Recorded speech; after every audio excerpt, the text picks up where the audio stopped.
Tole kabajamtoota daawwattoota kennaa ani Mr. Froda yookaan giraamarii kan waliin ilaallu ta'a garuu achi dura hadda akkuma isiniin jedhe gaaffiiwwan entraansii akka waadaa isinii galee isinii qopheessee fidee jira. So daawwattoota keenya wanti isinirraa eegamu guddaan tokko barataa yookaan barattoota keenya bara haa ga'uuti maaloo like godha. Maaloo like godha. Barataa look like yoo gootan wanti isinirraa bu'uun jiru garuu nuuf faayidaa hedduu qaba maaliifi vaayiraalii baha akkasumas deemee nama hedduu fa'aa bira ga'a jechuudha. So like gochuun dagatina akkasumas akka irraa fayyadamtan abdii qaba. So na wajjin tura okay like godha dagatina. Maal godha isin jedhe like godha. Isa bira jirti isbira cuqaasa. Cuqaasa cuqaasa.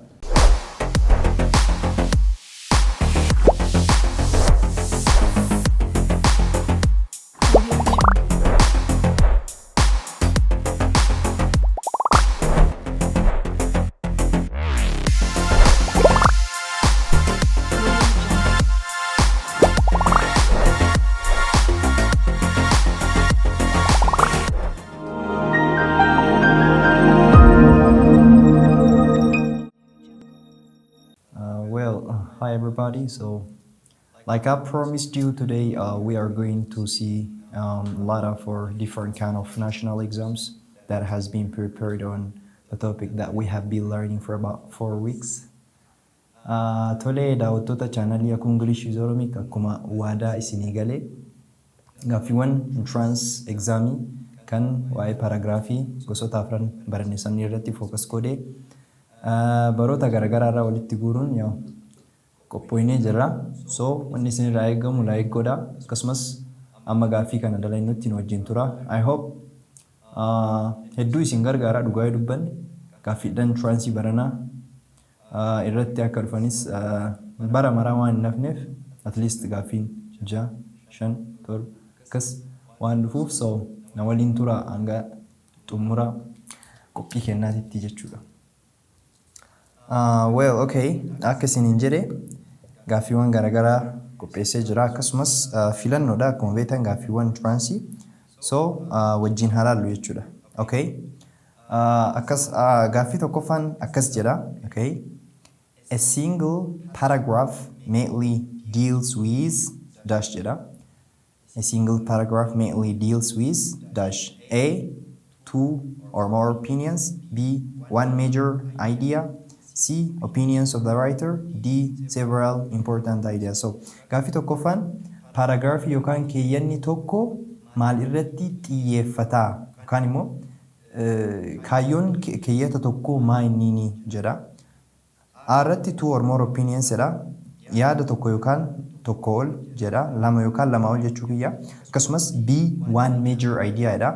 Yaada guddaa tokko yaada tokko akkasumas C opinions of the writer, D several important ideas. So akkuma argitan deebiin sirrii kan ta'u deebiin baadha jechuudha. Maaliif sababni isaas keeyyanni tokko yaada tokko irratti hundaa'a. Okay, one paragraph mainly deals with one major idea. Okay, it has to be only one major idea.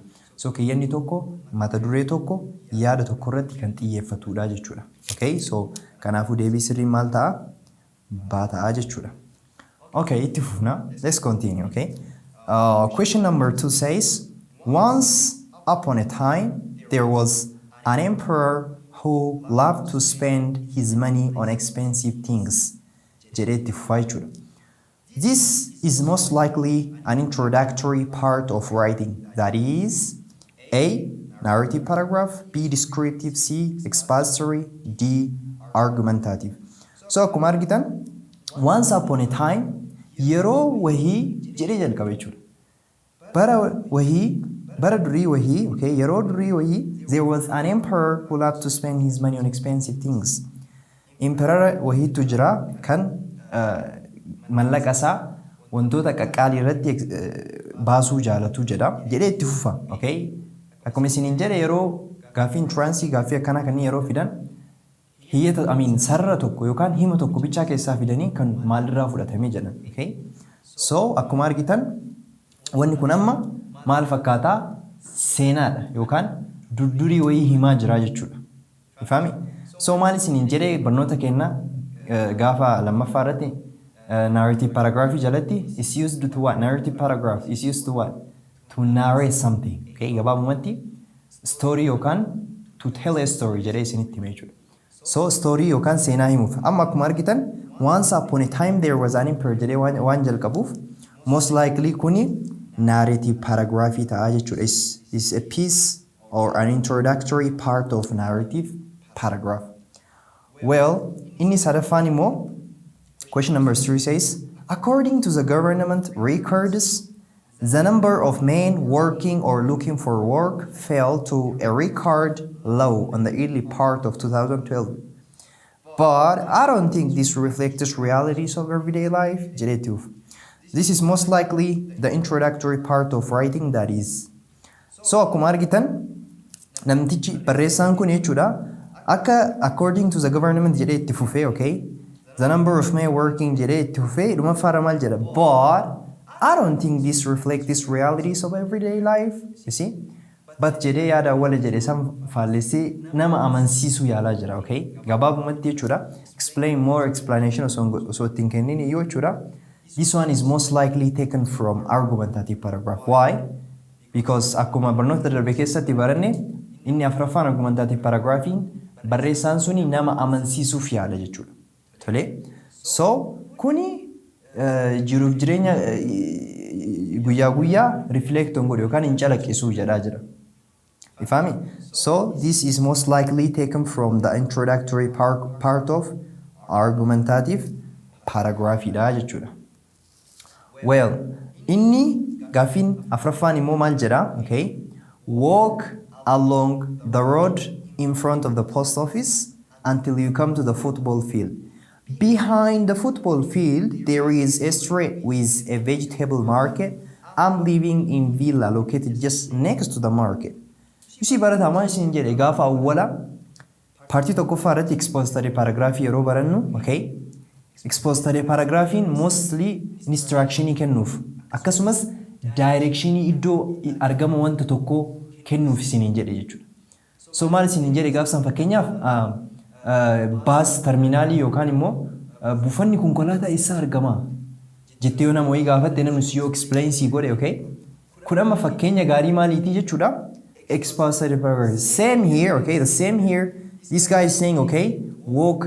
Iddo argama sa, okay? The location of his house. He's trying to tell somebody that the location of his house. So this is a good example, best example of what? Expository paragraph, okay? Itti fufna. Gaaf shanaffaan immoo maal jedha? Which one of the following sentences is most likely taken from a narrative piece of writing? You see, barata. Akkanatti illee hin fidan jechuudha. Keeyyata bichaas hin fidani. Hima tokko tokko illee fidaniitiin kanneen keessaa isa kamtu more narrative piece of writing dha jedhan jechuudha. So isa irratti yoo argitan, that day I didn't feel like joining group. B, the place was unusually crowded by strange people. C, first we had to get together right in front of the gate. D, everybody had their bulk pack stuffed with something. So narrative paragraph in my niece jedhu san dibra deemtanii olaaltan maal isin jedhe is used to tell a story, right? So seenaa himuuf yaala akkasumas sequence yookaan immoo maal fayyadame isin jedhe duraa duuba wanta tokko duraa duuba ta'iinsa wanta tokko fayyadamee nu agarsiisaa jechuudha. You see, like awwala akkas ta'e first and then akkas ta'e achi booda akkas ta'e finally akkas ta'e wanta akka isaan fayyadamee ibsaa jechuudha. So akkuma asirraa hubattan, the first one says that day I didn't feel like joining group. No, this can't be a narrative paragraph because it's not narrating anything, okay? And then it says the place was unusually crowded by strange people, okay? Nama strange yookaan nama keessummaa ta'e waiting guutamee ture bootaan sun jedha. You see, amma wanni kun more descriptive paragraph ta'a malee because describe godhaa jira malee namoota achi argaman san narrate godhaan jiru jechuudha. You see, amma caabira yoo dhufne maal jedha? Okay, first, it says first, okay? We had to get together right in front of the gate. Balbala dura awwala dura waliin qabamuu qabna jedhee itti fufaa jira wanni kun dhaabanne, okay? And diilee yoo ilaaltan everybody had their bulk pack stuffed with something. Kunillee wanta wayii wanta ta'e wayii, I mean sequence wayii orderii wayii fayyadamee wanta nu ibsaa jiru tokko illee hin jiru jechuudha. So more likely gaaffii shanaffaan maal ta'a? Caa ta'a jechuudha. Because akka argitan first jedhee innu sequenceidhaan akkas nu himuu deemaa jira jechuudha. Okay? Well, question number 6. Akkas jedha, the claim that do educate people about wildlife and environment is totally unfounded. On the contrary, they encourage people to see animals as a form of entertainment. So, yaanni yookaan ilaalchi zuun iddoo bineensa walii qabaniitiin namni achi dhaqee daawwatu sun waa'ee wildlife akkasumas waa'ee environmentii nama barsiisaa jedhu sun totally unfounded jedhaara namtichi barreessu sun jechuudha. Kuni guutumaan guututti sirrii miti jedhaara. Hajennu garuu okay, they encourage people to see animals as a form of entertainment. Akka bashannanaatti akka buhaaraatti laalan jenna malee no zuun hin barsiisuu jedhaa jira. Okay? Convince nu godhaara. Okay? Nu amansiisaa jira akka zuun wildlife hin agarsiisu. Okay? He's trying to convince us that zoo cannot educate people as a wildlife. Okay? So most likely argumentative because he is trying to convince us that zoo is not okay, is not something that educate people about wildlife. Well, itti fufna. Okay? Gaafiin ittaanu, okay, maal jedha? The new office building has a contemporary look. The new office building has a contemporary look. The statement is likely taken from the beginning of a dash or undash text. You see, barata amma kun immoo sentence mata kanu fidetini more maalirraa fudhatamee nun jedhaara. Maal jedha? The new office building ijaarsi yookaan gamoon haarawaa kan waajjiraa suni has a contemporary look. Okay? Akkam akka inni fakkaatu nu ibsaa jira. Okay? He is trying to describe to us what that office building looks like. Okay? So maal isin jedhe waa'ee descriptive paragraph yennaa barannu descriptive paragraph he tried to describe something by using what, like different kind of adjectives, okay, and also different kind of adverbs and different kind of like modal verbs. Okay? Wantoota akka isa wantoota describe waa gochuu danda'an fayyadameetiin nu ibsaa jechuudha. Isi contemporary jedhaa jira jechuudha. So more likely akka isin jedhe kun more likely maal ta'a? Description. Okay? Is the beginning of a description text. Well, itti fufna. Question number 8 says, if a piece of writing finishes with, okay, if a piece of writing finishes with, we can therefore conclude, and the evidence shows that very clearly, that capitalism is the preferred system over socialism. The question says, so maal jira kan walitti qabuu dandeenyu. Okay, we can therefore conclude maal jennee walitti qabuu dandeenya. Akkasumas akka ragaan agarsiisutti kapitaalizimiin yookaan sirni kapitaalizimii socialismii irra sirna filatamaadha. Is a preferred system over socialism jedhaara. Isi barataa akkanumattu akka hubattan, okay, ragaa nu agarsiisee jedhin nu dubbisaa kana maal gochuu nu amansiisaa yaalaa jira jechuudha. Nu amansiisuu yaalaa jira. Akka maal ta'e akka kapitaalizimiin over socialism akka prefer ta'e yookaan akka irra filatamaa ta'e he's trying to convince us. So this is a good example of argumentation or argumentative paragraph jechuudha. Tole? Okay, itti fufna. Question number 9 says, if a piece of writing begins with, I joined college and studied economics. After that, I got a job with the UN that gave me an opportunity to travel. So I visited many countries. I married my wife in 1993. It is very likely that the writing is dash. Okay? So maal jedha college join godhe akkasumas economics baradhe achi booda dalagaa argadhe eessa keessa UN keessa United Nations keessa argadhe. Argachuun dalagaa achi keessa argachuun kun immoo maal godhe? That gave me an opportunity to travel. Okay? Akka biyyoota hedduu imalu carraa baneef jechuudha. So I visited many countries. Again maal jedha? I married my wife in 1993. Akkasumas haadha manaa koo bara 1993 tti nan fuudhee jedha. So it is very likely that the writing akkuma isin jedhe narrative paragraphiin okay seenaa hima barataadhaan wanta taree wayii dubbii taree wayii akka story godhee nutti hima. Namtichi kun illee amma biography isaa seenaa jireenya isaa isii yoo deebitanii ilaaltan biography kan seenaa jireenya nam tokko fakkeenya gaarii narrative paragraph jechuudha. So namni kun illee seenaa jireenya isaa nutti himaa jira jechuudha. So this one is a beautiful piece of writing which is a narration. It's a piece of writing which belongs to a narration or narrative paragraph. Well, question number 10 says, which one of the following best illustrates an argumentative paragraph? Kanneen armaan gadii keessaa more argumentative yookaan keeyyata persuasive jenne san kamtu irraa agarsiise sentence asii gadi kenname kanneen keessa jechuudha. So A says typewriters are not as good as computers. B, some of the computers have really huge memory. C, we have 32 computers distributed among the staff. D, computers have the ability to correct wrong spellings. So akkasiin jedhe argumentativein faayidaan isaa maali kan jedhu san bira laaltan okay purpose isaa bira deema barata yeroo hunda. So purpose in argumentative paragraph maa inni isin jedhe he tries to convince a reader. Okay? Namticha dubbisaa san amansiisuu yaalaa mire. So wantoota lama ol bira qabee kanarra kana wayyaa. Akkuma fakkeenyaaf gaaffiiwwan armaan dura ilaalle jechuudha. Akkuma reefii kapitaalizimii irra sooshaalizimii wayyaa jedhe san. So amma as keessaa yoo ilaaltan mee abira adeemnu okay maal jedha typewriter are not as good as computers. So yeroo durii typewriter yookaan isa akkanatti kilik godhaa barreessan tokko jira. So inni akka amma computer amma akka argamu kana gaarii miti.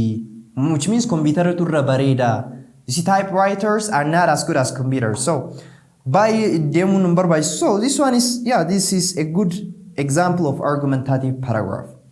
Okay, itti fufna. Question number 11 says the building is a small house consisting of 2 floors. The outside front wall is 9 meters long and 5 meters high. There is a door in the middle of the wall at a ground level. This piece of writing is likely to be dash. So barreeffamni amma asii olitti argine kun maalirraa fudhatamee jira akkuma gaaffii duraanii jechuudha. So deebinee ilaallu okay the building is a small.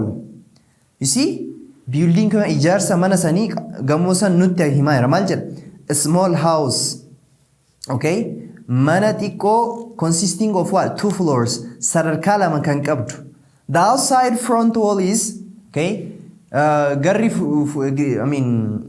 girgiddaan gara fuuldura alaa suni maa inni 9 meters long okay 9 meters long and 5 meters high. You see barata ittaanillee maal jedha there is a door in the middle of the wall at ground level. Akkasumas jidduu keessa balbala jira gara lafaa sanitti jechuudha. So akkuma asirraa hubattan isi mana kana ammaani anuu isinitti meera maal akka inni fakkaatu ifami describe isini gore. You see guys I've already described for you what this building really looks like. Okay, so as you can understand okay this is a beautiful example of descriptive paragraph because he describes okay what this building really looks like. It says small house 2 floors wooden isa 9 meters long 5 meters high. There is a door at the middle.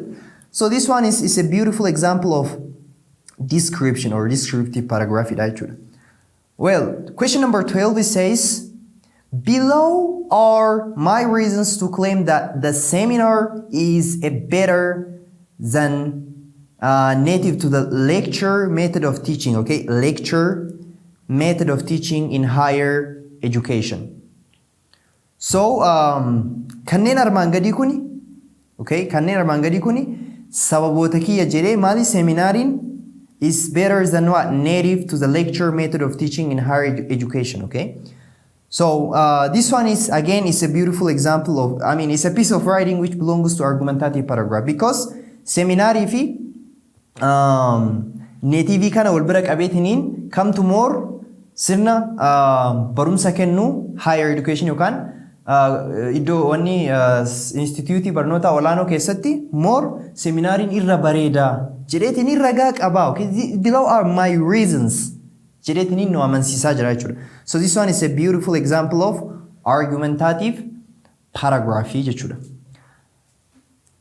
Well, question number 3 or 1-3 says, more than 20 years ago, two researchers went into middle-class homes and studied the toys found in children's rooms. Waggaa diidama dura, okay, waggaa diidamni tareera, okay, more than 20 years ago, two researchers, okay, researchoonni yookaan warroonni qorattoonni lama went into middle-class homes and studied the toys found in children's rooms. You see, barata kuni more likely akkuma asirra more than 20 years ago jedhee waan nutti himeef jechuudha. Gabaabumatti kun is a beautiful example of a narrative paragraph. You see, optioniin kenna kanniini argumentative jira, expository jira, narrative jira, akkasumas description jira jechuudha. So kana nama reef sin jedhe san, okay, two researchers jedhee kan itti fufusaniif more likely narrative is the best example because maal jedhee jalqabe innu more than 20 years ago jedhee jalqabe jechuudha. Tole? Okay, itti fufna jechuudha. Everyone seemed hungry, okay? Everyone seemed hungry. When we got Adama, so we suggested to a stopover to which all agreed, strangers as we were. We didn't know which restaurant to go to. Jedhee itti fufe jechuudha. You see? Adama yeroo gennu namni hunduu waan beelee wayii waan fakkaatuuf, so Adama yeroo genne maal goonedha? So we suggested a stopover jidduun dhaabannee laaqana yookaan waan beelaaniif laaqana nyaachuuf jedhee itti fufa. More barataa akka argitan wanni kun tiriippii yookaan imala gara Adaamaa deeman san duraa duuba isaa nutti himaa jira. Adaamaa yeroo geennu jedhee laala. Namni martuu waan beelee wayii waan fakkaateef, so we suggest stopover, yes, stopover. Iddoo wayii yeroo muraasaaf dhaabatanii akkas jechuudha. So more likely this one is a beautiful example of a narrative paragraph jechuudha. Well, question number 15 says, the car was speeding down the deserted highway when the accident happened. The driver fell asleep at the wheel and drove straight into a tree. Okay? The car was speeding down. You see, barata again ammallee kuni he's trying to describe what that action looks like. You see, barata accidentii wayitu ta'eeyyuu yookaan raawwatameeyyuu maal nun jedhaara? The car was speeding down the deserted highway when the accident happened. Konkolaatichi yookaan konkolaataan kuni sirrimatti saffisaan deemaa ture yeroo balaan suni raawwatu jechuudha. The driver fell asleep at the wheel and drove straight into a tree. You see, Barata, this one is like most likely it goes to description or descriptive paragraph because Samni says he's trying to describe to us what this accident or what this scene looks like. Maal akka fakkaatu, maal akka ture, maal akkami akka raawwatame, balaan sun he's trying to describe for us jechuudha. Okay? Okay, tufna. Question number 16 says 1-6. So this one is more likely it's a description jechuudha. Okay, yeah. Question number 1-6 is so beautiful. It's a question that I love. Well, it says she made me remember Mona Lisa. Her smiles and beauty were indescribable. And she came straight looking into my eyes. All I could do was stand dumbfounded. She got closer and closer, and her eyes shone unbearably brighter. Wow. You see? Maal jedhaara? Isheen mucattiin sun jechuudha. Mona Lisa na yaadachiiste. Okay? Her smiles, seequun isii akkasumas her beauty, bareedinni isii, miidhaginni ishii were indescribable. Ibsamuu hin danda'u akkana jedhee. which means she's so gorgeous. And she came straight looking into my eyes. Ija kolala akkas qajeelan dhufte. All I could do was stand dumbfounded, okay? Wanti an gochuu danda'u tokko jiraate, okay? Wanti an godhe just afaanuma kiyya qabadhee cal'iseetumaan imalaale jechuudha. She got closer and closer. Sirrimatti nakkalaayaa dhufte. And her eyes shone unbearably brighter. Ijji yeroo isin natti kalaa deemtu hedduu ife jechuudha. Iji ifaa wayii qabdi jechuudha. Isi barataa amma biyattiin as jiraachuu baattullee anuu mucattii isiniif fakkeessee jira jechuudha. Sammuu keessan keessatti amma imagine godhaa jirta yookaan immoo meettiin tun maal akka fakkaatu design godhaa jirtanii jechuudha. Isi so descriptive paragraphiin adjectiviiwwan akkanaa kanneen fayyadameetiniin wanti tokko namni tokko wanti tokko actioniin tokko maal akka fakkaatu nutti agarsiisa jechuudha. Again, this one is a beautiful example of description because, yeah, it describes what this girl looks like. Hair, beautiful, like that. She's so beautiful. She's so gorgeous. Like he's saying, all I could do was just dumbfounded. So most likely this is a description paragraph. Well, question number 17 or 17 says, dressed purposely to confuse her friends in the first week of school, born to wear clothes she would normally never wear. With her new haircut, she really looks like a completely different person. Yeah, bontun beekteetumaan jechuudha. Purposely hiriyoota ta'e gowwoomsuudhaaf confuse gochuudhaaf maal gooteedha. Born to wear clothes she would normally never wear. Uffata isin yeroo asin duraan uffanne yookaan yeroo hedduun uffanne uffatte, okay? With her new haircut, okay?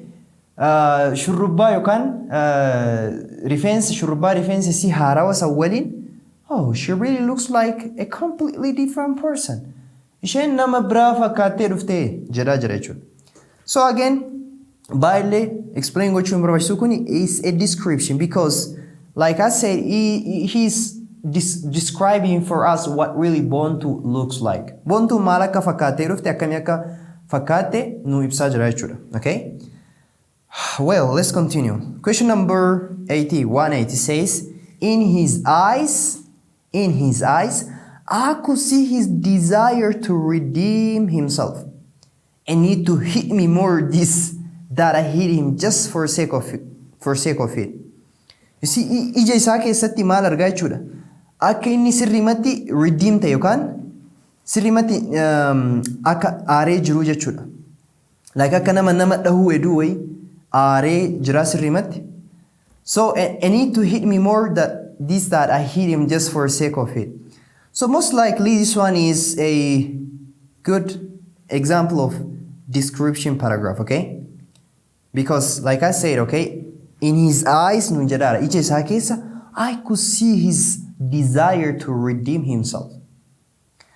Well, this one is a beautiful example of description paragraph. Question number 190 says, she crossed the road, okay, trying to figure out how to navigate the town she has been away from some 15 years. You see, she crossed the road trying to figure out how to navigate the town she has been away from some 15 years. So, barata kuni most likely narrative ta'a jechuudha. Sababni isaas maal nun jedhara. Mucattiin tuni, okay, she crossed the road, okay. Maal goote awwala karaa ceetee trying to figure out how to navigate the town she has been away from some 15 years. Jedhee nutti himaa jira jechuudha. Yookaan waan mucattiin tun maal akka raawwatte nutti himaa jira jechuudha. So most likely this one is a narrative paragraph, okay? Question number 20 says, he was a real miser, okay? Inni sirrimatti doo'ina wahii ture jechuudha. Giving out a penny even to his old mom hurt him like a knife in the body.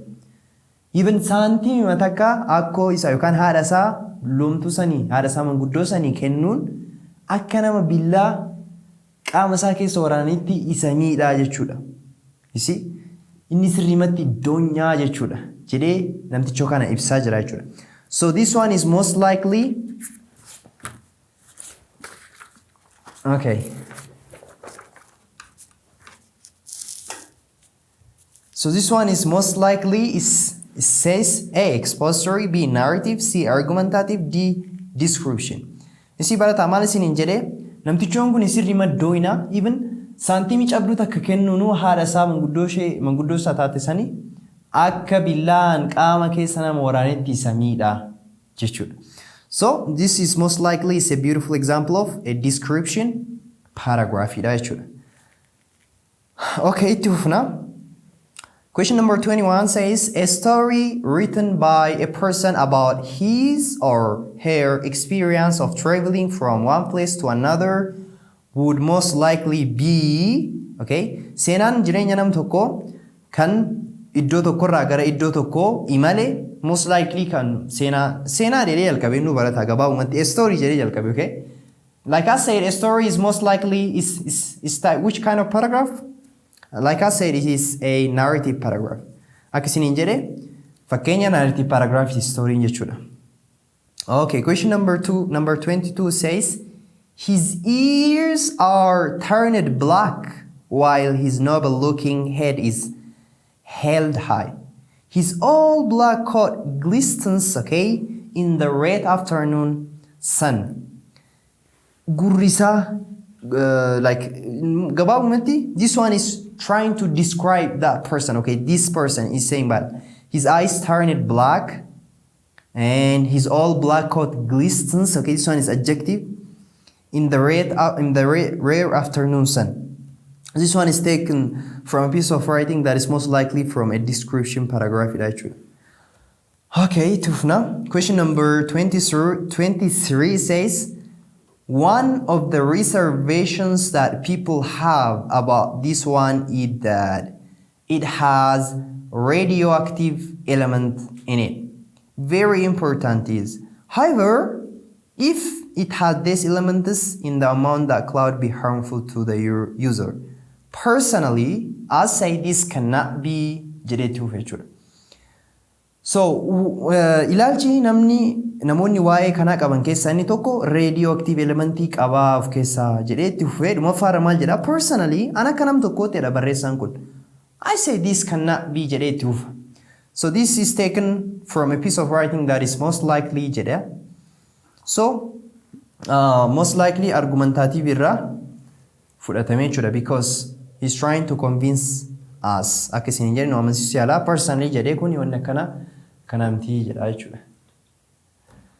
Okay, question number 24 says, which one of the following sentence is most likely taken from a descriptive piece of writing? Kanneen armaan gadii keessaa descriptive paragraph yookaan piece of writing keessaa isa kamtu more likely ta'edha. A says, we got to the tip of the mountain around 11:30. B, I wouldn't say that it was too cold at the tip of the mountain. B, up at the tip of the mountain, it was too cold, but it got warmer as we climbed down. So, descriptive paragraph maal isin jedhe describe godha isin jedhe akka gaafiin nama afraffaan caammaal jedha up at the tip of the mountain, okay? Gubbaa caafii yookaan gara gubbaa gaaraa san irratti it was too cold, okay? Sirrimatti qorraa ture but it got warmer as we climbed down, okay? Akkuma irraa gabbu'aa dhufneen o'aa dhufee jechuudha. So this one is more likely descriptive because he described to us what the tip of mountain looks like, okay? Caafii yookaan gubbaan mountain isanii maal akka fakkaatu nutti jechuudha. Okay, question number 25 says, which one of the following sentences is most likely taken from a descriptive paragraph or descriptive writing again? A says, we are walking around an apartment. B, there were people who cleaned the apartment daily. C, the apartment was so attractive when seen from a distance. D, they were innovating. So, attractive jedhee nutti himee jira, okay? Apartmentiin kun sirrimatti hawwataadha, miidhagaadha jedhee nutti hime yeroo fagoorraa ilaalan jechuudha. So this one is most likely goes to C jechuudha. Well, hadhaaf hagana yoo ilaalle nu gaa jechuudha. Akka irraa barattan akka itti fayyadamtan abdii qaba. Like gochuun dagatina, share gochuun dagatina, subscribe godha. Well, that's all about our national exam questions for today. I hope that it will benefit you a lot. So don't forget to share, like godha barata malo, like godha. Okay? Galatoma ulfaadha. See you next time, okay?